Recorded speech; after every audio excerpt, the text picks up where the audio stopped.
अगला अनुप्रयोग है परिमित लंबाई के सीधे धारावाही चालक तार को लेकर के। ठीक है, तो इस बार धारावाही चालक तार जो है वो सीधा है और परिमित लंबाई है, मतलब फिक्स लंबाई का है। कुछ इस तरह से हमने ये चालक तार ले लिया और इस चालक तार की लंबाई फिक्स है, तभी तो परिमित बोल रहे हैं। इसका एक सिरा इधर और एक दूसरा सिरा इधर की ओर है। ठीक है, अब यहाँ पे क्या है, हमें यहाँ इस बिंदु से लेकर के कुछ दूरी बिंदु पी पर यहाँ पर कहीं हमें निकालना है चुंबकीय क्षेत्र बिंदु पी पर। ठीक है, क्योंकि अगर ये चालक तार है, इस चालक तार में धारा आई प्रवाहित हो रही है। ठीक है, और जब धारा आई प्रवाहित होती है तो ऑस्टेड ने बताया था कि चुंबकीय क्षेत्र होता है, और चुंबकीय क्षेत्र कितना होता है इसको बायो-सवर्ट ने अच्छे से बताया हुआ है। ठीक है, तो उसी का प्रयोग करके हम लोग यहाँ से कैलकुलेट कर सकते हैं। ठीक है, तो हम लोग यहाँ पे ये लेंथ मान लेते हैं कि बिंदु पी पे हमें निकालना है। ठीक है, ये लंबाई हमने ले लिया यहाँ से, इतना, चलो इतना ले लिया। ठीक है, अब यहाँ बिंदु पी पर हमें कैलकुलेट करना है कि कितना चुंबकीय क्षेत्र होगा। तो मान लेते हैं ये बिंदु ओ है, और बिंदु ओ से हमें ए दूरी पर ए दूरी पर हमें निकालना है कि चुंबकीय क्षेत्र कितना होगा। यहाँ से यहाँ तक ए लेंथ हमने मान लिया। ठीक है, अब थोड़ी सी ज्यामिति बना लेते हैं। इस वाले सिरे को हम लोग बिंदु पी से मिला दे रहे हैं, और इस वाले सिरे को भी हम लोग बिंदु पी से मिला दे रहे हैं। क्यों मिला रहे हैं? क्योंकि अगर हम लोग देखें पूरा का पूरा लेंथ हमें चाहिए बिंदु पी से, तो हम लोग देखो कोण यहाँ पे देख सकते हैं, कोण से ज़्यादा समझ सकते हैं। इस कोण को मान लेते हैं φ1।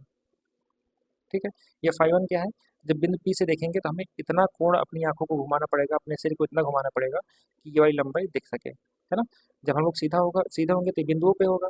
अब जैसे जैसे ये कोण बनाते हुए हम लोग घूमेंगे, ये वाला सिरा दिख जाएगा। ठीक उसी प्रकार हम लोग जब सीधे पे होंगे तो यहाँ पे होंगे, और जैसे ही कोण बनाते हुए नीचे की ओर जाएंगे तो ये वाली लंबाई हमें मिल जाएगी। मान लेते हैं यह कोण φ2 है। ठीक, ये φ1 और ये φ2। ओके, अब बायो-सेवर्ट ने बताया था कि हम लोग स्मॉल dl लेते हैं यहाँ पे लेंथ, और उसके अनुसार ही हम लोग वैल्यू कैलकुलेट करते हैं। तो हम लोग मान लेते हैं स्मॉल dl इधर पे लेंथ लेते हैं, और यहाँ पे ये dl ले लेते हैं। ये dl हो गया और ये dl हो गया, और ये यहाँ तक लंबाई मान लेते हैं ये l है। ठीक है, ओके फाइन। अब नेक्स्ट क्या करते हैं, हम इस वाली लाइन को देखें अगर, तो dl से बिंदु P को हमें मिलाना पड़ेगा। कुछ इस तरह से dl से लेकर के बिंदु P को हमें मिलाना पड़ता है। तो जब dl बिंदु से मिलाएंगे, हम लोग मान लेते हैं ये दूरी कितनी है, r है। क्लियर है, r दूरी पे ही तो निकलता है चुंबकीय क्षेत्र बायो-सेवर्ट नियम के अनुसार dl लेंथ से, है ना। तो यहाँ पे देखो इस बार कोण 90 डिग्री नहीं होगा, इस बार कुछ ना कुछ यहाँ कोण बनेगा 90 डिग्री। तो ये वाला कोण है यहाँ पे जो बना हुआ है, ये 90 डिग्री है, और यहाँ पे ये वाला कोण 90 डिग्री है। ठीक है, ये 90 डिग्री है, और इस वाले त्रिभुज में देखें तो यहाँ पर ये कोण कुछ ना कुछ बना रहा है। मान लेते हैं कोण थीटा है, हमें नहीं पता, हम कोण थीटा मान ले रहे हैं। तो ये वाला कोण कितना होगा, कोण कितना होगा, चलो एक बार के लिए हम लोग मान लेते हैं अल्फा है, लेकिन हम लोग निकाल सकते हैं ना। ये 90 डिग्री है, ये थीटा है, ये अल्फा है। त्रिभुज की तीनों भुजाओं का योग 180 अंश होता है। तो 90 प्लस थीटा प्लस अल्फा बराबर 180 अंश। तो यहाँ से अल्फा इज इक्वल टू हो जाएगा 180 डिग्री माइनस 90। ये पूरा इधर क्यों रहेगा ना, माइनस 90 माइनस थीटा, 180 में से 90 जाएगा तो 90 माइनस थीटा। तो अल्फा वैल्यू कितनी आ गई, 90 माइनस थीटा। तो कहने मतलब ये कोण होता है 90 माइनस थीटा। क्लियर, तो हमें ये सारी चीज़ें करके दिखाई नहीं है, बस हमें इतना पता होना चाहिए कि आखिर ये आया कैसे। ठीक है, तो इसको मैं हटा देता हूँ यहाँ से। ओके फाइन, अब देखते हैं। तो देखो अब इस अल्पांश के कारण यहाँ बिंदु P पर r दूरी पर हमें निकालना पड़ेगा चुंबकीय क्षेत्र की तीव्रता, निकाल सकते हैं। तो बायो-सेवर्ट नियम अनुसार हम लोग पहले करेंगे, बायो-सेवर्ट नियमानुसार dB is equal to mu naught upon 4 pi I d l sine theta upon r square. ठीक है, तो बायो-सेवर्ट नियम अनुसार स्मॉल लेंथ डीएल कर हमने यहाँ पे निकाल लिया। ठीक है, अब यहाँ पे अगर हम लोग देखें तो म्यू नॉट अपॉन 4 पाई तो कांस्टेंट है, धारा आई तो प्रवाहित हो ही रही है। डीएल हमें कैलकुलेट करना पड़ेगा, अभी आगे चल के कैलकुलेट हो जाएगा ये। साइन थीटा कितना है यहाँ पे, थीटा क्या होता है, थीटा होता है डीएल और बिंदु पी को मिलाने वाली रेखा के बीच बना कोण। तो 90 माइनस थीटा है, साइन 90 माइनस थीटा है अपॉन आर स्क्वायर, ये दूरी आर स्क्वायर है यहाँ वाली। ठीक है। ओके, अब यहाँ पे साइन 90 माइनस थीटा क्या होता है, कॉस थीटा होता है, बेसिक ट्रिग्नोमेट्री है। Mu naught upon 4 pi I into d l cos theta upon r square हो गया, ये है डी बी। छोटा सा डी बी, इसके कारण डी बी हमने निकाला है। अगर हम लोग इसको इंटीग्रेट करेंगे तो पूरा निकल जाएगा, लेकिन उससे पहले हम ये देखें कि हमें आर दूरी पे तो निकालना नहीं है, हमें यहाँ बिंदु, क्योंकि हमें इसकी अनुदिश निकालना था, बिंदु पी पे निकालना है, ए दूरी पर हमें तो जो आर है उसके ए के टर्म में चाहिए। ठीक है, तो हम लोग थोड़ा सा इस ट्रायंगल में देखते हैं, जैसे ये कोण थीटा है, ठीक है, ये कोण थीटा है, तो थीटा में अगर हम लोग कॉस ले लें, आधार बटे कर्ण होता है ना, कॉस थीटा ले सकते हैं, तो वहाँ पे ए आ जाएगा। लंब बटे कर्ण नहीं लेंगे तो यहाँ पे एल आ जाएगा। ठीक है, तो अभी हम लोग इसी से काम चलाते हैं, कॉस थीटा से।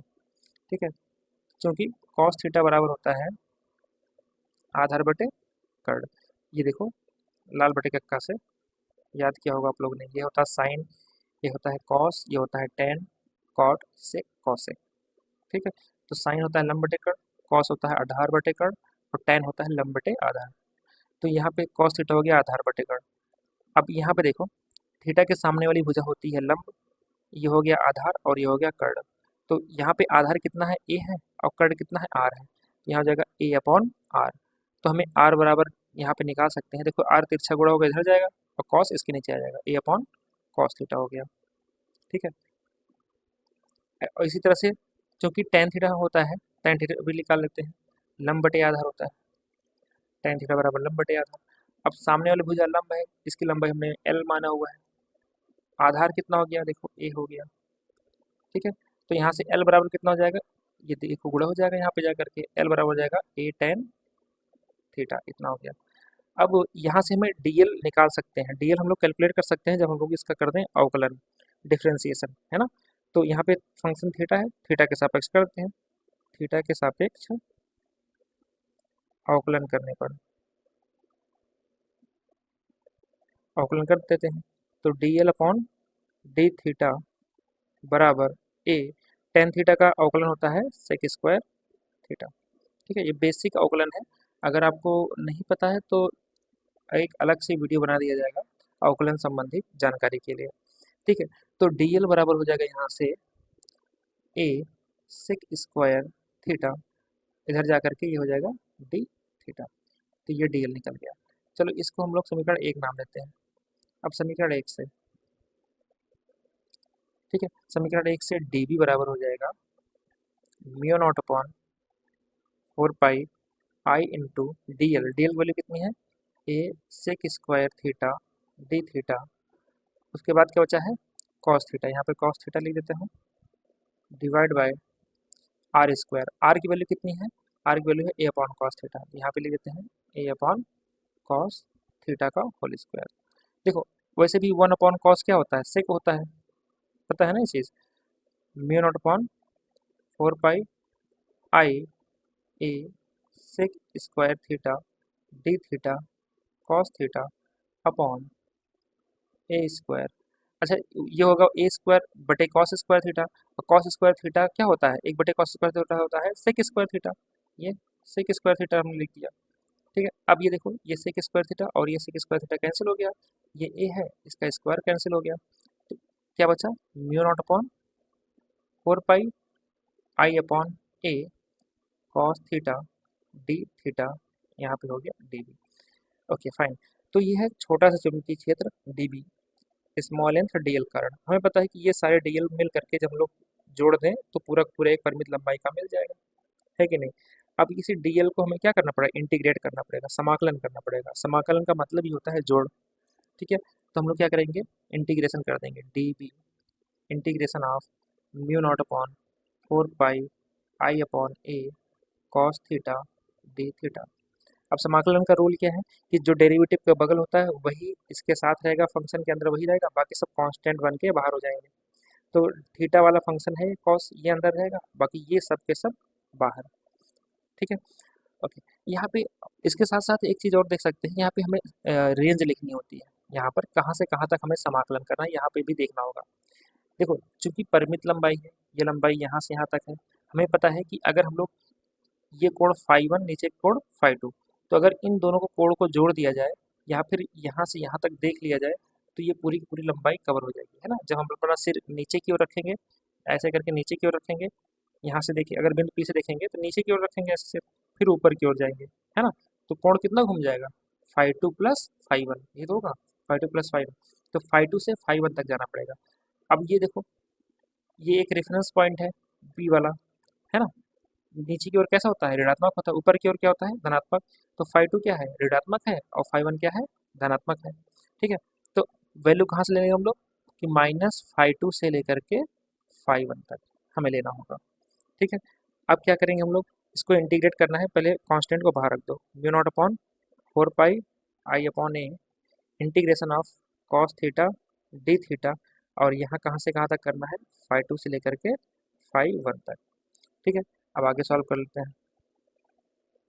तो अब डी बी जो है समाकलन होकर के बी आ जाएगा, mu naught upon four pi I upon a integration of cos theta d theta minus five two से फाइव वन तक, ये है। Okay fine. अब देखो mu naught upon four pi ये हमने लिख दिया, आई अपॉन ए भी लिख दिया। अब कॉस थीटा का समाकलन कितना होता है, साइन थीटा होता है।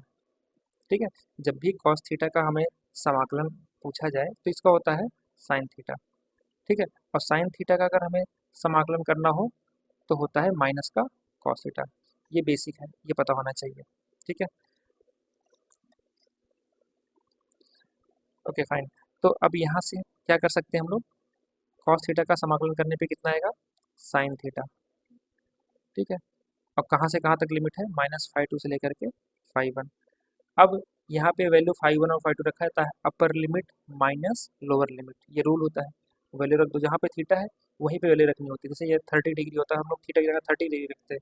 यहाँ 60 होता है, हम लोग 60 डिग्री रखते हैं। तो mu naught upon four pi I upon a sine theta, upper limit, ऊपर वाली लिमिट कितनी है, फाइव वन है, माइनस, ये माइनस अपनी तरफ से हम लोग लगाते हैं, माइनस, फिर साइन लोअर लिमिट कितनी है, माइनस फाइव टू, ब्रैकेट बंद। ठीक है, mu naught upon four pi I upon a sine five one minus, देखो अब यहाँ पे क्या है, साइन माइनस थीटा कितना होता है, साइन माइनस थीटा होता है, चलो एक चीज़ ये भी समझ लो, साइन ऑफ माइनस थीटा होता है माइनस साइन थीटा, है ना। अगर कॉस मिल जाए तो कॉस ऑफ माइनस थीटा होता है प्लस का कॉस थीटा है, ये डिफरेंस होता है। ये नहीं कि अगर माइनस अंदर लिखा है तो हम लोग माइनस ही लगा दिया, कॉस माइनस थीटा लिखा था माइनस कॉस थीटा लिख दिया, ऐसा नहीं होता है। साइन माइनस थीटा में ही माइनस आता है, कॉस में प्लस हो जाता है ये। ठीक है, नेक्स्ट, अब हमने क्या कहा कि ये साइन माइनस थीटा कितना देता है, माइनस का साइन थीटा देता है, तो माइनस का साइन फाइव टू हो गया ये। ठीक है, तो हो गया mu naught upon four pi I upon a sine five one, minus minus plus हो जाएगा, साइन फाइव टू, ये आ गया बी। आई होप ये आपको क्लियर हो गया होगा कि ये हमें जब परिमित लंबाई होगी तो ये इतना जा करके चुंबकीय क्षेत्र हमें मिलेगा। Clear, mu naught upon four pi I upon a sine five one plus sine five two, जब परिमित लंबाई होगी। ठीक है, अब अगला देखेंगे, इसी से ही संबंधित है ये पॉइंट, कौन सा वाला, जो हम लोगों ने ये यहाँ पे निकाला हुआ है, इसी से ही हम लोग अनंत वाला भी कैलकुलेट कर सकते हैं। ठीक है, अनंत वाला भी कैलकुलेशन किया जा सकता है। अब हम कैसे कैलकुलेट किया सकते हैं को समझते हैं। जो वैल्यू यहाँ पे निकली है पहले उसको यहाँ पे लिख देते हैं। ठीक है, ये वैल्यू हमने निकाला हुआ है। अब बात आती है कि कैसे अनंत वाला निकाला जा सकता है, समझो इस बात को। ये परिमित लंबाई थी, ठीक है, और इससे यहाँ बिंदु ए दूरी पर बिंदु पी पर हमें निकालना था। तो हम लोग अपने आँख को या अपने सिर को घुमाते हैं कुछ कोण तक, तो इतनी लंबाई मिल जाती है। अगर मान लो लंबाई और बड़ी होती तो हमें और ज़्यादा कोण घुमाना पड़ता, लंबाई और ज़्यादा यहाँ बड़ी इतनी बड़ी होती तो हमें और ज़्यादा घुमाना पड़ता। अब अनंत लंबाई है ना, ऐसे ऐसे ऊपर की ओर चला जाएगा, ऊपर की ओर जाता जाएगा, हमारा सिर ऊपर उठता उठता चला जाएगा। एक समय ऐसा आ जाएगा कि ये 90 डिग्री बना लेगा, जो फाइव वन कोण बना रहा था वो बनाते बनाते बनाते बनाते 90 डिग्री हो जाएगा। और ये भी कैसे ना हो जाएगा, सेम उसी तरह से ये भी 90 डिग्री हो जाएगा। आई बात समझ में। तो अनंत के लिए, अनंत लंबाई के लिए फाइव वन का मान कितना हो जाएगा, 90 डिग्री, जिसको हम लोग बोलते हैं पाई बाई टू। ठीक है, और फाइव टू का भी मान कितना हो जाएगा, पाई बाई टू। ठीक है, अब यहाँ पे फाइव वन और फाइव टू की वैल्यू रख सकते हैं और अंतर के लिए अनंत लंबाई के सीधे चालक तार के लिए हम लोग निकाल सकते हैं चुंबकीय क्षेत्र। तो बी बराबर हो जाएगा mu naught upon 4 pi I upon a sine pi by 2 plus sine pi by 2। इसको सॉल्व कर लें, mu naught upon 4 pi I upon a sign 90 की वैल्यू होती है 1, ये भी साइन 90 की वैल्यू होगी 1, तो mu naught upon 4 pi I upon ए 1 हो गया 2, 2 से ये कैंसिल हो जाएगा, 2 2 जा 4, तो कितना बचा म्यू नॉट आई अपॉन 2 पाई ए चुंबकीय क्षेत्र ये रहा। ये है किसके लिए, जब अनंत लंबाई का सीधा चालक तार होगा, तो ये वाला फार्मूला निकल के आएगा। इस पर बेस डायरेक्ट न्यूमेरिकल आता है, ठीक है, जहाँ पे आई की वैल्यू दी रहेगी, ए की वैल्यू दी रहेगी, बोलेगा चुंबकीय क्षेत्र की तीव्रता निकाल दिखाओ अनंत चालक तार के लिए। तो डेरिवेशन तो याद रखो ही रखो, साथ में इसका जो परिणामी निकल के आता है एज अ फार्मूला भी इसे याद करके रखना ही पड़ेगा, ठीक है, क्योंकि 2 नंबर का न्यूमेरिकल एग्जाम में आता है तो उसे डायरेक्ट हम लोग सॉल्व कर सकते हैं।